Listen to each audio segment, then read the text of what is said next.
Welcome back to College Football Addiction. He is one half of one of my favorite national shows, the Rufino and Joe Show. I've got Joe on with us today. Man, how you doing? I'm doing great. Even more excited that Notre Dame is recovered from the loss that we shall not name. But I No, I'm will bringing say it up that. in a minute. I'm bringing it up. Oh, I know you're definitely going to ask about it, but I'm doing pretty good. Good win for Notre Dame this past week against Georgia Tech, and even bigger matchup coming up against Navy here in New Jersey. Yeah, no, for real. I was telling you this beforehand. We'll talk about that Navy game a ton. But, my thought was I don't want to get you every single week because there's just weeks that, are not as exciting to maybe preview and limited amounts of time and stuff. But when I was kind of looking at the schedule for the year, I didn't think that I thought, no, let's be real. Florida State and USC would be the weeks we'd get you back. And not our, Army and Navy, I'd give you the week off. And it looks like the inverse of that is about to be what happens here. So, but you did mention the Georgia Tech. Yeah, quickly on that. Dominated Georgia Tech in Atlanta, a game that wasn't on Georgia Tech's campus in Mercedes-Benz, which was kind of neat. But Georgia Tech did start a backup. Haynes King didn't play, but Notre Dame did to that team what you need to do to a Power Four team that has some good wins this year and has played well at times. But just overall, big picture thoughts on coming out of Georgia Tech with the win. Yeah, that game had every capability of being a total letdown performance for Notre Dame, where you show up against your first competent team in a while that you're facing since Louisville, and they could have totally dropped that, especially the way that we've seen Notre Dame play in a couple of games this year where they have not played up to par. And we know how that started with the beginning of the season with NIU, and they played a little bit messy against Central Michigan. It's quality to see here for Notre Dame that with all the injuries that they're dealing with on defense, that there's a lot of young guys that are stepping up and filling roles. Leonard Moore filled in for Benjamin Morrison, who went down with the season-ending injury. And to see a true freshman play that way outside at corner, it's super promising. That has been the biggest part in just big picture going up against a team with a backup quarterback in, is that you are starting to have true freshmen, redshirt freshmen, sophomores fill in for all these injuries that they're seeing on defense and really not taking a step back. That's a testament to Al Golden, and more importantly, it's a testament to Marcus Freeman and the recruiting that they've done so far this year. We don't have to go deep into this game, but we didn't get you on after Northern Illinois. I do think the rebound from that has been impressive. I don't think any Notre Dame fans, which all fans are not only fanatical in their expectations, but also I feel like masochists, and every win is like, oh God, we're national title contenders, and every loss is like, oh, just burn the whole thing down, right? Like fire everybody. But I don't think it would have surprised Notre Dame fans if they would have, lost a couple after that. Like if they'd have been like, okay, we'll just can the season. Like we weren't what we thought we were and get over, like lose to Louisville, do this. I do think they've rebounded really well. And I mean, again, that's a credit to Freeman and the staff and the players ultimately. Like they got to go out and execute. Like Freeman's game plan doesn't change based on a loss a week before. But I do think it's a testament to the program that they haven't done that, because we do see teams at times go into tailspins after a game like that. I think for me, it was what made it so frustrating is actually the opposite of what you're talking about here. I think just generally, like you're saying, you have a bad upset loss like that.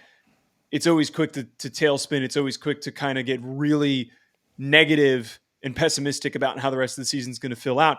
I thought that after that game that they won, were going to bounce back. And then two, the way that they played against Texas A&M kind of proved, hey, this could be one of the best teams in the country. But this season, with a really easy schedule, is now marked with just this ugly, gaudy scar that is going to remain there until the playoff announcement comes, and if Notre Dame makes it into the field or not. They're not going to face really any other challenges except for the Army and Navy game that we're going to talk about in a second. I think that, again, what makes it just such a difficult issue to wrap your head around is that that this defense can be one of the best in the country. You know that this offense can run the ball and be effective and pick up chunk plays through the air, connect with Bo Collins, and that Riley Leonard can be one of the best running quarterbacks in the country. All those things were very evident against Texas A&M, and they were evident the week after against Purdue. It all came down to execution. It all came down to Marcus Freeman's, at times, inability to rally his team and prepare them to be focused for any game. It has been something that has caught him in previous years, in his first 2 years, where they lost to Marshall, they lost to Stanford in his first season, and then they lost to Louisville the year prior when they should have been able to beat them, and they were the better team in that matchup. So it's where that frustration comes from for Notre Dame fans, and it comes for me, is that Marcus Freeman, for some reason, still hasn't figured out how to get his guys locked in, focused, take advantage of the opportunity to completely dominate an opponent. And now this season, again, is going to have a very weird, ugly scar on it when it comes to the end of it. So one more kind of big picture, and then we'll look at Navy specifically. Riley Leonard overall, we're at about in the midway point. I know I didn't get you on exactly midway, but midway point, has he met, exceeded? Is he a little below your expectations? Or like, what are your just thoughts on him? Pretty big picture. He's definitely been below my expectations, and it's not so much that he's been playing abysmally. He hasn't been playing great. And the expectation was you've got Mike Denbrock, who was the offensive coordinator for Jane Daniels last year, super mobile, very different type of mobile than Riley Leonard, but one of the best athletes in the country in the history of college football. He wins the Heisman, has a historic season. There was no expectation that Riley Leonard was going to do that, but you would have thought, and I recall us talking about this, that if everything goes according to plan, Riley Leonard could have been in that conversation. And I would have thought that he would have been more efficient as a passer. Like we know, and we've seen the past 5 or 6 games that he has been a quality rusher, and they've used him in QB power, just a lot of QB design runs that he has been downhill, and he's been able to pick up yards in those short areas. And he's a big physical kid, unlike Jane Daniels, who's a little bit more finesse and leaner framed and is going to kill you in space. Those things have come to fruition. But that inefficiency as a passer shows up all the time. And that was the big reason for the NIU loss. He takes a lot of really risky shots. And I think that Notre Dame needs to start to try to win more, and he needs to be more successful in that short to intermediate area. We saw that against Georgia Tech. That was probably the best offensive performance, in my opinion, for Notre Dame against Georgia Tech, because they were connecting on passes in that 7 to 15 yard window, and they were able to do it pretty consistently. If they can replicate that, then Riley Leonard could continue to build on what has been at the start a frustrating season and turn it into a quality one. So I love having you on. I love having Blake on, or I've had Jake Crane, Barrett Silly, different national people, because I feel like it's not just the Notre Dame preview. I know that you have I don't know if you can do film breakdown on 134 teams, but I do think you have a pretty good awareness of what's going on both sides of it. And so I do appreciate that. Again, Joe from the Rufino and Joe show, go check them out. We'll link it in the description. But Navy 6-0 right now. Memphis is probably their best win. Just kind of looking at their schedule. They obviously haven't played any Power 4 teams, although technically I guess they still haven't after this week. But maybe a little bit of an understanding that Notre Dame is essentially a Power 4 team. But just thoughts on them from a 30,000 foot overview. Maybe. I mean, they're 6-0. They've beaten the teams they need to beat, and the Memphis win was impressive. But just thoughts on them overall, like what kind of threat they really pose this weekend.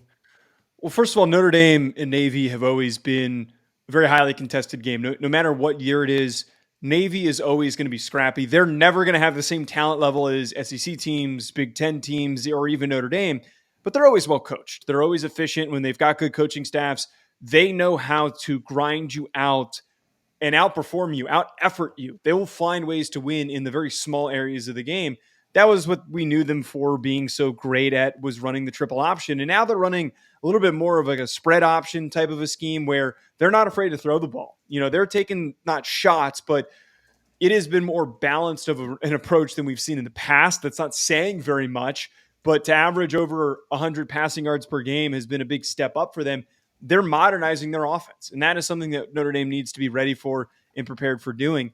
I think that what Navy has done so far this year has been impressive at the G5 level. And what kind of makes this really, and this is something that Notre Dame fans I'm sure are not going to love to hear, the ones that I preach to on the Bleacher Report streams that I do for midweek for Notre Dame and then post-game, I keep preaching this and bringing this up, is that that's not really as impressive as a ranked win as you should want it to be. It's not going to be a ranked win that is going to come up at the end of the year when we're debating between Notre Dame getting in, or let's say a 10-2 LSU team, or a 10-2 Texas A&M team.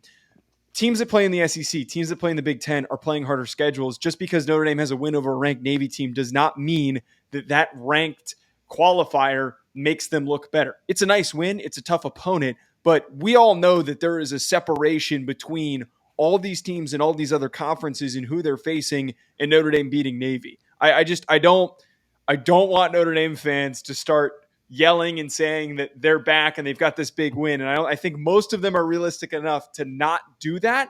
But if they do win, it's just a nice piece and a nice momentum builder for them to hopefully get to that 11-1 that they're shooting for.